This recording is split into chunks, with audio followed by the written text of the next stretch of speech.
In order to see, you have to look. We take it for granted, those of us that can see, even if we've got to wear glasses, that we think that we see. We think it's an effortless thing. We wake up and we open our eyes and there are things. But there's this other sight, this spiritual sight, and that takes effort. In order to see spiritually, we must pay attention. We must look. Jesus says this over and over and over. He who has ears, listening. It's an effort. Looking, seeing, it's an effort. Sometimes we feel like God is just not present in our lives. It just seems like He's nowhere to be found. And I can assure you that it's because we're not looking when we're in that season. Here we have in the temple, Jesus walks into the temple in verse 11.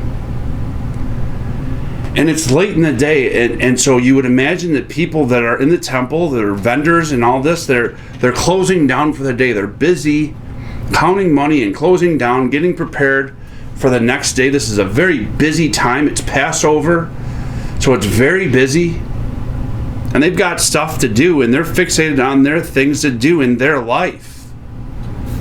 Important stuff or not, regardless, to them it is. And they miss Jesus walk right into their midst. And I wonder how many times I've been so fixated on myself and my own problems and the things that I have to do and get done that I miss Jesus in my midst. Jesus in my life, orchestrating and showing me things and calling me to experience these beautiful things. Life is beautiful. And He will call me to experience these things, and I miss it. Because I got to get home and make dinner. Or I've got to, whatever it is that I've got to do. I'm so fixated on my own life that I miss Jesus. And so, let's not do that. Let's not do that. Let's, for this week, at least, let's just give ourselves the next 7 days. I am going to look for God consciously.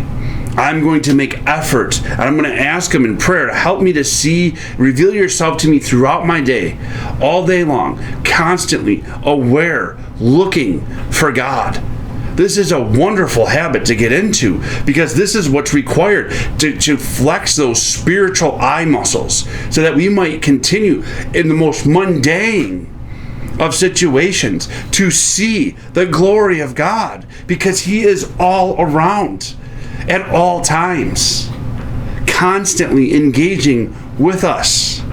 The most happen chance encounter, when I'm paying attention, was divinely set up before the foundations of the earth. An opportunity for me to bless another, or maybe for me to receive a blessing. And often, if not always, it's both. If we're going to walk with Jesus, we must keep our eyes open, looking constantly for Jesus. Don't be so busy in your life that He walks right into your midst and you just keep on doing what you're doing and miss it.